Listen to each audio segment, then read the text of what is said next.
এর আলোচনার বিষয় হচ্ছে আধুনিক বিজ্ঞানে কোরআনের অলৌকিকতা। আমরা অপ্রাসঙ্গিক কথা না বলে সরাসরি আলোচনায় প্রবেশ করব ইনশাআল্লাহ। আমি খুব লম্বাচড়া কথা বলবো না, খুবই সংক্ষিপ্ত সময়ে কোরআন, বিজ্ঞান এবং বাস্তবতার আলোকে কিছু কথা আপনাদের সামনে তুলে ধরব ইনশাআল্লাহ।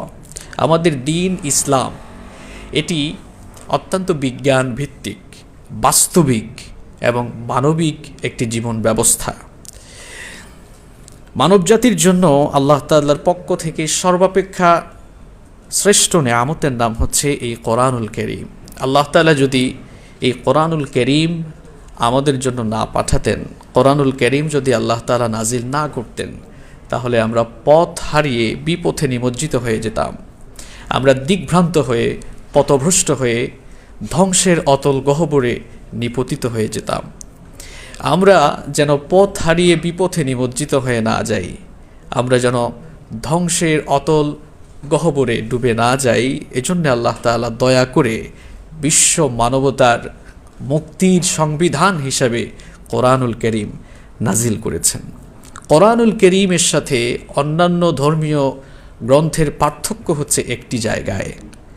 অন্যান্য ধর্মীয় গ্রন্থগুলো কেবলমাত্র মানুষের আধ্যাত্মিক বিষয়গুলো নিয়ে কথা বলেছে, কিন্তু কোরআনুল কারীম এটি এমন একটি কিতাব, মানুষের জীবনের এমন কোনো দিক কিংবা বিভাগ নেই যা সম্পর্কে কোরআনুল কারীমে আলোচনা সন্নিবেশিত হয় নাই।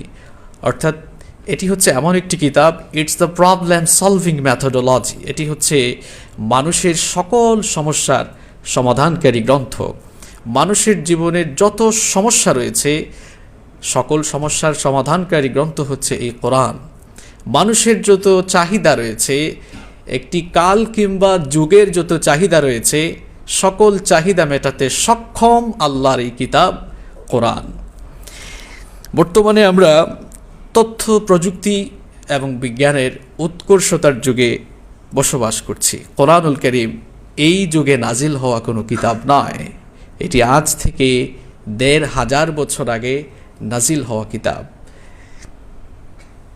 যেই যুগকে আমরা অনেকে ব্যাকডেটেড অনেক সময় বলে থাকি, আমরা নিজেদেরকে খুব আপডেটেড বলে দাবি করি। কোরআনুল কারীম আজ থেকে ১৫০০ বছর আগে নাজিল হয়েছে। এখন বিজ্ঞানের যুগ চলছে, স্যাটেলাইটের যুগ চলছে। কেউ যদি হঠাৎ করে দাবি করে বসে কোরআনুল কারীম তো ১৫০০ বছর আগে নাজিল হয়েছে, সুতরাং এটি মধ্যযুগীয় কিতাব। আজকের বিজ্ঞানের যুগে, স্যাটেলাইটের যুগে ১৫০০ বছর আগে নাজিল হওয়া মধ্যযুগীয় এই কিতাব চলতে পারে না, এটি অকার্যকর, এমন দাবি পৃথিবীতে কেউ করতে পারবে না। কারণ বিজ্ঞান যত এগিয়ে যাচ্ছে, বিজ্ঞান যত উন্নত হচ্ছে, বিজ্ঞানের নতুন নতুন তথ্য এবং নব আবিষ্কৃত বিষয় মানুষের সামনে যত আসতেছে, আল্লাহর কোরআনের অলৌকিকতা, এর বিস্ময়কারিতা পৃথিবীর মানুষের সামনে উপস্থাপিত হচ্ছে। তার মানে এই নয় যে কোরআন এটি বিজ্ঞানের গ্রন্থ। এটি বিজ্ঞানের চাইতেও আরও ঊর্ধ্বে ওহীর কিতাব, যা এসেছে মহামহিয়ান আল্লাহ সুবহানাহু ওয়া তাআলার পক্ষ থেকে। পৃথিবীর বিজ্ঞানীরা তাদের জ্ঞান, চিন্তা, চেতনা, মননশীলতাকে কাজে লাগিয়ে গবেষণা করছে। তাদের মস্তিষ্কে যে জ্ঞান রয়েছে, সেটি যে আল্লাহর তরফ থেকে এসেছে, সেই আল্লাহর পাঠানো কিতাব হচ্ছে এই কোরআনুল কারীম। সম্মানিত সুধীমণ্ডলী, কোরআন বোঝা আজ মানুষের জন্য সহজ হয়ে যাচ্ছে, কারণ বিজ্ঞান এগিয়ে যাচ্ছে। বিজ্ঞানের উৎকর্ষ সাধন, বিজ্ঞানের এগিয়ে যাওয়া, এটি হচ্ছে এই যুগের একটি বড় নেয়ামত। কারণ বিজ্ঞান যত এগিয়ে যাচ্ছে, আল্লাহর কোরআন বুঝা মানুষের জন্য তত বেশি সহজ হয়ে যাচ্ছে। বিজ্ঞান কষ্ট করে করে, গবেষণা করে করে যে তথ্যগুলো পৃথিবীর মানুষের সামনে পেশ করে, মানুষের সামনে পেশ করার পর, তুলে ধরার পর দেখা যাচ্ছে সেই থিওরিগুলো, সেই তথ্যগুলো আল্লাহর কিতাবে কোরআনুল কারীমে আরও ১৫০০ বছর আগেই আল্লাহ তাআলা পৃথিবীর মানুষের জন্য নাজিল করে দিয়েছেন। এটি গলাবাজি কিংবা চাপাবাজির কোনো বিষয় নয়। আজকের আলোচনার মাধ্যমেই আমরা এটি প্রমাণ করব ইনশাআল্লাহ। দেখেন, কসমোলজি হচ্ছে বিজ্ঞানের একটি গুরুত্বপূর্ণ শাখা, যেখানে মহাবিশ্বের গঠন, বিবর্তন, উপাদান ইত্যাদি বিষয়ে আলোচনা সন্নিবেশিত হয়েছে। পৃথিবীর দার্শনিক এবং বিজ্ঞানীদেরকে একটি বিষয় ভাবিয়ে তুলেছে। তারা চিন্তা করলেন যে পৃথিবীতে আমরা বিচরণ করছি, এই পৃথিবী, এই মহাবিশ্ব, এটি তো এমনি এমনি সৃষ্টি হয় নাই। তাদের বিবেকের দরজায় কড়া নাড়ল, how the universe was created, এই মহাবিশ্ব কিভাবে সৃষ্টি হলো। গবেষণা শুরু হয়ে গেল। বিজ্ঞান গবেষণা করতে করতে তাদের গবেষণার ফল পৃথিবীর মানুষকেও জানিয়ে দিল। তারা বলল, এই মহাবিশ্বের সব কিছু সৃষ্টির শুরুতে পুঞ্জীভূত অবস্থায় ছিল, এক জায়গায় ছিল। এই যে এখন আসমান, উপরে জমিন, নিচে চন্দ্র, সূর্য, গ্রহ, নক্ষত্র, তারকাপুঞ্জ, গ্যালাক্সি থেকে আরেকটা গ্যালাক্সির দূরত্ব, বিজ্ঞান গবেষণা করে দেখল যে প্রত্যেকটি সৃষ্টি তো সৃষ্টির প্রথমে, শুরুতে, আদিতে পুঞ্জীভূত এক জায়গায় ছিল। তখন সব কিছু ছিল একটি গ্যাসীয় কণার সমষ্টি। এরপরে মহাবিস্ফোরণ হলো। এই মহাবিস্ফোরণ যখন হয়ে গেল, মহাবিস্ফোরণ হওয়ার পরে প্রত্যেকটি সৃষ্টি সেপারেট হয়ে গেল। এই মহাবিস্ফোরণের মাধ্যমে যে ঘটনাটি ঘটে, এই মহাবিশ্বের উৎপত্তি হলো। বিজ্ঞান তার নাম দিল বিগ ব্যাং থিওরি, যা আজকের দুনিয়ায় সবচাইতে আলোচিত তত্ত্ব। মহাবিশ্ব সৃষ্টি সম্পর্কে বিজ্ঞান গবেষণা করে যে বিগ ব্যাং থিওরি গেল শতাব্দীতে পৃথিবীর মানুষের সামনে তুলে ধরেছে, আপনি জানলে অবাক হয়ে যাবেন। আজ থেকে ১৫০০ বছর আগে নাজিল হওয়া কিতাবের ভেতরে আল্লাহ তাআলা মহাবিশ্বের এই উৎপত্তি সম্পর্কে সুস্পষ্ট ধারণা দিয়েছেন। আল্লাহ তাআলা কোরআনুল কারীমের ২১ নম্বর সূরা সূরাতুল আম্বিয়া এর ৩০ নম্বর আয়াতের মধ্যে বলছেন, আওয়ালাম ইয়ারাল্লাযীনা কাফারু আন্নাস সামাওয়াতি ওয়াল আরদা কানাতা রাতকান ফাফাতাকনাহুমা। আল্লাহ তাআলা প্রশ্ন করছেন, অবিশ্বাসীরা কি দেখে না আসমানসমূহ এবং জমিন সৃষ্টির শুরুতে একত্রিত ছিল। ফাফাতাকনাহুমা, আমি আমার ক্ষমতা বলে এগুলোকে আলাদা করে দিয়েছি। কিভাবে আলাদা করা হলো, আল্লাহ তাআলা নিজেই এর সুস্পষ্ট ব্যাখ্যা দিয়েছেন। কোরআনুল কারীমের ৪১ নম্বর সূরা হামিম আস-সাজদা এর ১১ নম্বর আয়াতে আল্লাহ তাআলা বলছেন, সুম্মা ইসতাওয়া ইলাস সামাই ওয়া হিয়া দুখানুন ফাকালা লাহা ওয়ালিল আরদি ইতিয়া তাওআন আও কারহা ক্বালাতা আতাইনা তাইঈন। আল্লাহ তাআলা বলছেন, মহাশূন্যে যখন মহাবিস্ফোরণ ঘটল, আকাশ তখন ধোঁয়াচ্ছন্ন হয়ে গেল। সম্মানিত সুধীমণ্ডলী, একটু বলুন তো দেখি, কোথাও আগুন লাগলে সেই জায়গায় ধোঁয়া সৃষ্টি হয় কি হয় না? ধোঁয়া সৃষ্টি হয়। আল্লাহ তাআলা বলছেন, সুম্মা ইসতাওয়া ইলাস সামাই ওয়া হিয়া দুখানুন। মহাবিস্ফোরণের পর আকাশ যখন ধোঁয়াচ্ছন্ন হয়ে গেল, আল্লাহ তাআলা তখন আকাশের দিকে মনোনিবেশ করে অর্ডার করলেন, ফাকালা লাহা ওয়ালিল আরদি ইতিয়া তাওআন আও কারহা। আল্লাহ তাআলা অর্ডার করলেন আসমান আর জমিনকে, তোমরা পরস্পর বিচ্ছিন্ন হয়ে যাও, আলাদা হয়ে যাও। আসমান আর জমিন তখন জবাব দিল, ক্বালাতা আতাইনা তাইঈন। তারা তখন বলল, আমরা আমাদের রবের অর্ডার মেনে অনুগতদের মতো অস্তিত্বমান হয়ে বিচ্ছিন্ন হয়ে গেলাম। 1979 সালে সৌদি আরবের রাজধানী রিয়াদে একটি কনফারেন্স হয়েছিল। সেই কনফারেন্সের নাম ছিল মু'তামার আশ-শাবাব, ইউথ কনফারেন্স। সেই কনফারেন্সে উপস্থিত ছিলেন ইউনাইটেড স্টেট অফ আমেরিকার বিখ্যাত সায়েন্টিস্ট বালমার। ওই কনফারেন্স হলে এই আয়াতের রিসাইটেশন তিনি শুনলেন। শোনার পরে তিনি বললেন, হাউ ইজ ইট পসিবল, এটা কিভাবে সম্ভব? কারণ মহাবিশ্ব সৃষ্টির এই ধারণা বিগ ব্যাং থিওরির মাধ্যমে আমরাই তো দুনিয়ার মানুষকে জানিয়েছি। এটা কোন বই থেকে তোমরা পড়ছো যেখানে মহাবিশ্ব সৃষ্টির এই চমৎকার ধারণা দেওয়া হয়েছে? বলা হলো, এটি এই যুগের কোনো কিতাব নয়, এটি এই যুগের কোনো বই নয়, এটি হচ্ছে আজ থেকে ১৫০০ বছর আগে নাজিল হওয়া আল্লাহর কোরআন। তখন বালমার বললেন, আজ থেকে ১৫০০ বছর আগে একটি কিতাবের ভেতরে এমন সায়েন্টিফিক ইনফরমেশন আসা প্রমাণ করে এটি যেন তেন কোনো গ্রন্থ নয়। কারণ সেই যুগে কোনো বিজ্ঞান ছিল না, কোনো বিজ্ঞানাগার ছিল না, মহাবিশ্ব সৃষ্টি নিয়ে গবেষণা করার কোনো উপায় কিংবা উপাদান পরিবেশ কিছুই ছিল না। ১৫০০ বছর আগে এমন সায়েন্টিফিক ইনফরমেশন এই কিতাবে আসা প্রমাণ করে এটি আল্লাহর কিতাব এবং যার উপরে এটি নাজিল হয়েছে তিনি নিঃসন্দেহে আল্লাহ তাআলার প্রেরিত নবী। আমিও আর দেরি করতে চাই না, ওই কনফারেন্স হলেই তিনি কালেমা পড়ে মুসলমান হয়েছিল। এই হচ্ছে আল্লাহর কোরআনের বিস্ময়কারিতা, এই হচ্ছে বিজ্ঞানের এই যুগে আল্লাহর কোরআনের অলৌকিকতা।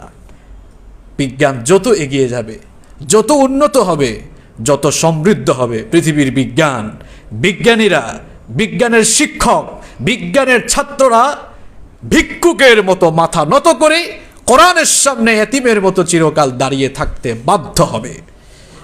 কারণ এটি আল্লাহ তাআলার নাজিল হওয়া কিতাব আল কুরআন আল কারীম। শুধুমাত্র কসমোলজি নয়, প্রত্যেকটি সৃষ্টি নিয়েই বিজ্ঞান যে ধারণা পৃথিবীর মানুষকে কিছুদিন আগে দিয়েছে, আল্লাহর কিতাব কোরআন মানুষকে তা ১৫০০ বছর আগে জানিয়েছে। যখনই কোরআনের এই আয়াতগুলো পড়ি অবাক হয়ে যাই। আমি নিজে কোরআনিক সায়েন্সের স্টুডেন্ট ছিলাম, যার কারণে কোরআন এবং বিজ্ঞান নিয়ে পড়াশোনা এবং গবেষণা করার সুযোগ পেয়েছি। সেই সুযোগ পেয়ে দেখেছি যে আল্লাহর কিতাবের ৬ ভাগের ১ ভাগ আয়াতই হচ্ছে বিজ্ঞানের ব্যাপারে। আল্লাহু আকবার! কোরআনুল কারীমের ৬৫০০-এর বেশি আয়াত রয়েছে, প্রায় ১ থেকে ১৫০০ আয়াত বিজ্ঞানের বিভিন্ন শাখা উপশাখার ব্যাপারে আল্লাহ এই কিতাবের ভেতরে সন্নিবেশিত করে দিয়েছেন। এজন্যই তো আল্লাহ তাআলা বলেছেন ওয়াল কুরআনিল হাকিম, বিজ্ঞানময় কিতাবের শপথ।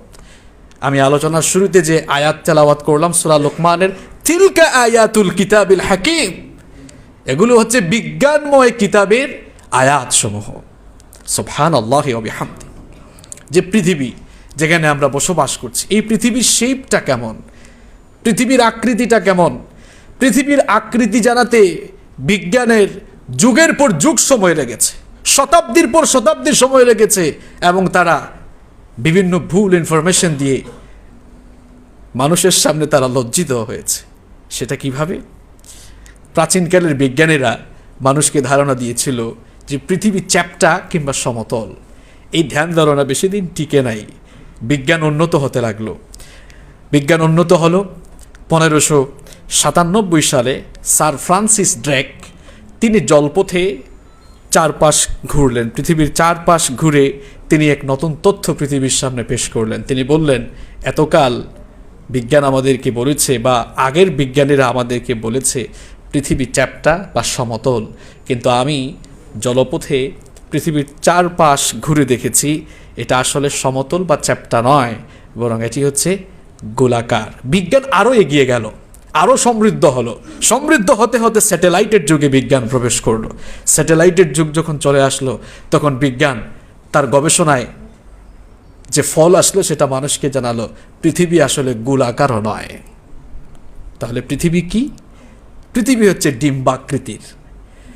যেই ধারণা বিজ্ঞান এই কিছুদিন আগে দিল, আপনি জানলে অবাক হয়ে যাবেন, আল্লাহর কিতাবে এই ধারণাটিও, এই তত্ত্বটিও আল্লাহ তাআলা সুস্পষ্টভাবে বলে দিয়েছেন।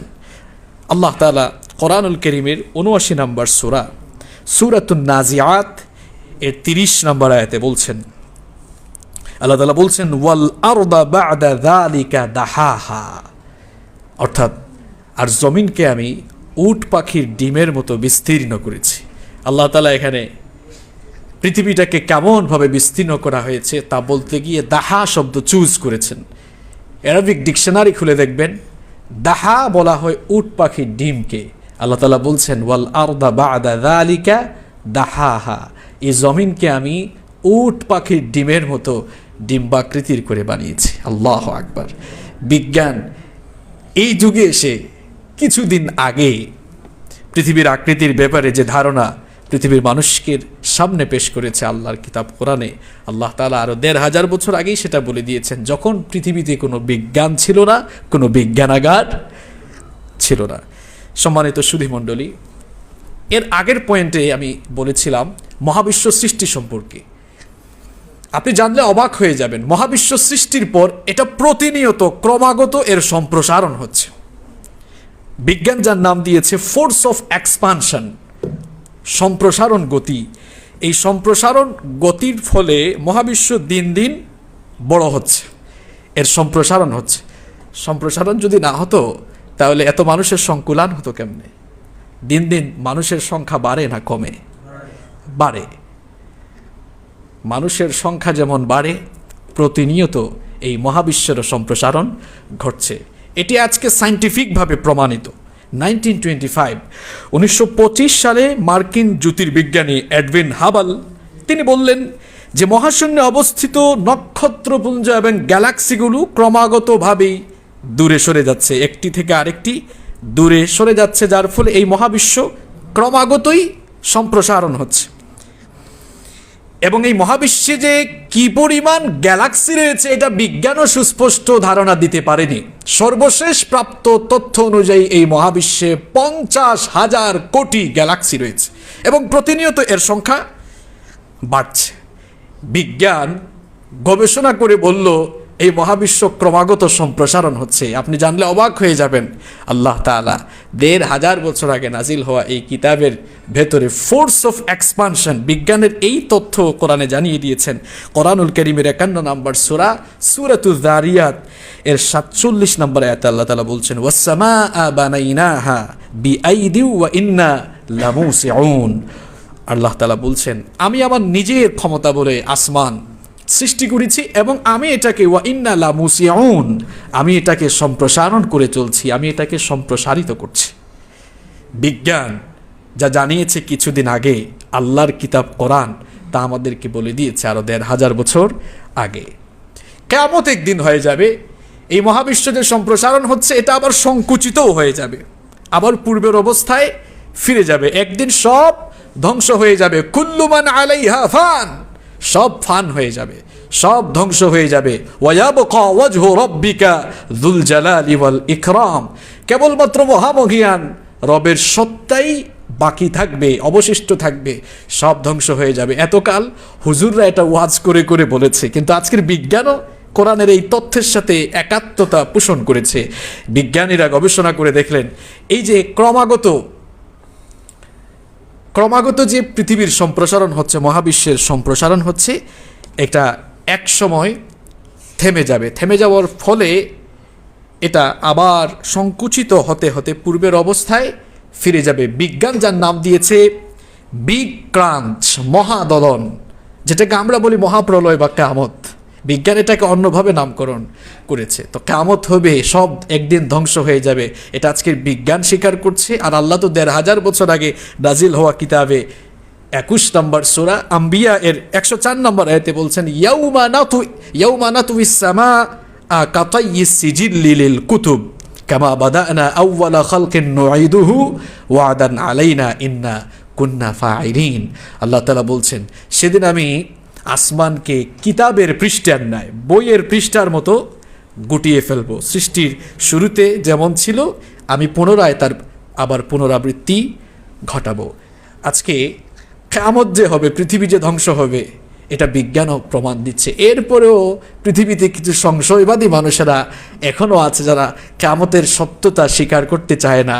এজন্য আমার ভাষায় নয়, আল্লাহর ভাষায় এরা হচ্ছে উলাইকা কাল আনআম, এরা চতুষ্পদ জানোয়ার, বালহুম আদাল, এরা তার চাইতেও আরো নিকৃষ্ট। আল্লাহ তাআলা বলছেন, যাদেরকে বুধ শক্তি, চিন্তা শক্তি, শ্রবণ শক্তি, দর্শন শক্তি দেওয়ার পরেও যারা এই নিদর্শনগুলো দেখে বাস্তবতা যারা স্বীকার করে না, এরা চতুষ্পদ জানোয়ারের চেয়ে আরো নিকৃষ্ট। এটা আমার কথা নাকি বলেছেন কে?